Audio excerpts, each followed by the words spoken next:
Pengungkapan fakta di balik kematian Brigadir Yosua terus berlanjut. Bagai kotak Pandora, semua menanti kemana arah kasus ini akan bermuara.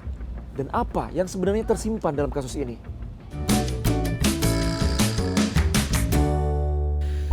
Pekan kedua sidang kematian Brigadir Yosua, Majelis Hakim Pengadilan Negeri Jakarta Selatan menolak nota keberatan atau eksepsi Verdi Sambo dan Putri Candrawati. Hakim menyatakan semua dakwaan jaksa telah memenuhi syarat formil dan material, sehingga kasus ini bisa dilanjutkan ke tahap pembuktian dan juga menghadirkan saksi-saksi di persidangan.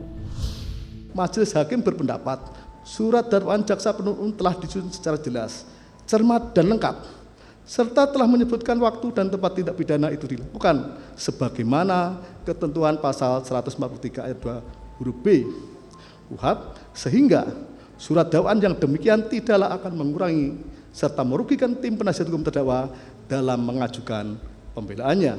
Berdasarkan seluruh pertimbangan di atas, nota pembelaan tim penasihat hukum terdakwa tidak beralasan, oleh karenanya haruslah ditolak. Menimbang bahwa dengan ditolaknya eksepsi tim penasihat hukum terdakwa, maka perkara nomor 797-B-B-2022 PN Jakarta Selatan atas nama terdakwa Putri Candrawati dilanjutkan.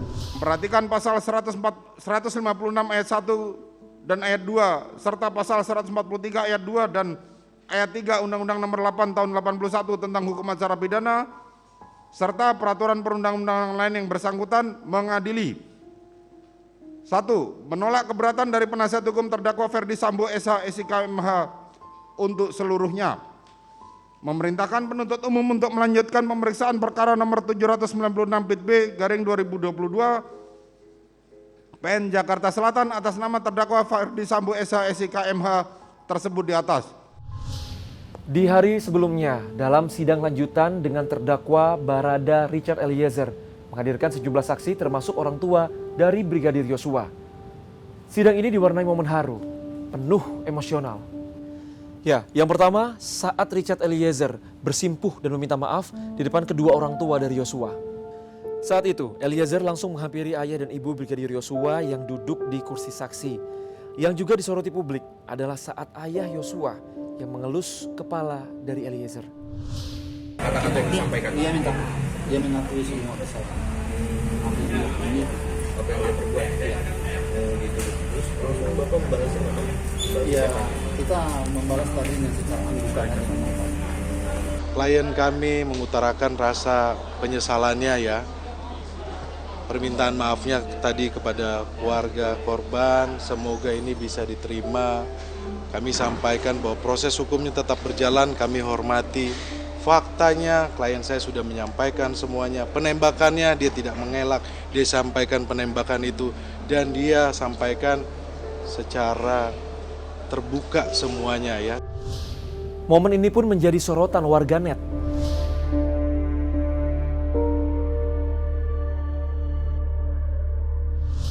Gestur meminta maaf, penyesalan di wajah Barada Eliezer.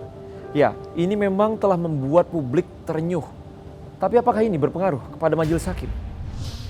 Saya kira itu hanya sedikit ya pengaruhnya terhadap satu proses pembuktian ya.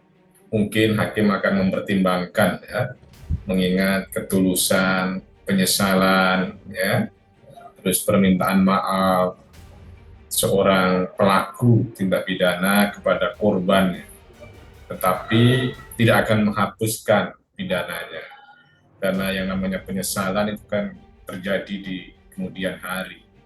Tetapi apa yang dilakukan tentunya patut diapresiasi karena sebuah kejujuran atas pengakuan kesalahan yang telah dilakukan. Momen persidangan lainnya yang juga menjadi sorotan adalah saat majelis hakim mempersilakan keluarga dari Yosua memberikan pesan kepada terdakwa. Ya, keluarga Yosua berpesan agar Eliezer berkata jujur untuk bisa mengungkap fakta kematian Brigadir Yosua.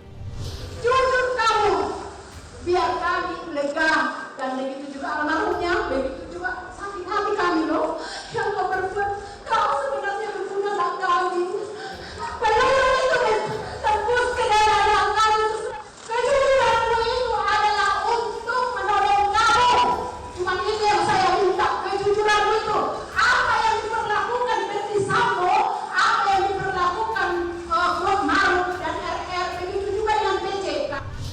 Kejujuran, ya inilah yang dinantikan oleh pihak keluarga. Dan ini juga yang dijanjikan oleh Eliezer yang siap untuk membela Bang Yos, sapaan akrab dari Yosua. Mohon izin yang mulia. Terima kasih Bapak, Ibu, dan keluarga. Saya cuma ingin menyampaikan, saya akan berkata jujur, saya akan membela untuk terakhir kalinya, akan membela Bang saya Bang Yos untuk terakhir kalinya. Karena untuk saya pribadi, saya tidak mempercayai bahwa Bang Yos setia itu melakukan pelecehan. Saya tidak meyakini Bang Yos telah melakukan pelecehan. Ini itu saja yang bisa saya sampaikan, namun saya ingin mengatakan bahwa saya siap untuk apapun yang akan terjadi dan apapun keputusan untuk diri saya. Terima kasih. Kesaksian dari Barada Richard Eliezer sangat penting untuk bisa membongkar misteri di balik kotak Pandora ini. Jika Eliezer benar-benar jujur mengungkap kasus ini, lantas apakah sebagai justice kolaborator ini bisa meringankan hukuman dari Eliezer atau bahkan membuatnya lolos dari jerat hukum? Nah, konteksnya tentunya tidak sejauh membebaskan atau kemudian melepaskan, tetapi mungkin akan lebih pada usaha untuk meringankan hukuman yang bersangkutan. Karena mungkin akan mencederai rasa keadilan masyarakat, sekiranya bahwa dia yang menembak dan kemudian terbukti juga menembak, atau yang kemudian secara langsung menyebabkan hilangnya nyawa korban, terus kemudian gara-gara dia ngaku, terus kemudian dibebaskan. Saya kira itu akan mencederai rasa keadilan masyarakat. Tidak hanya drama kasusnya yang menjadi sorotan, namun penuntasan keadilannya. Bak sebuah film, drama pembunuhan Brigadir Yosua masih berada di episode awal.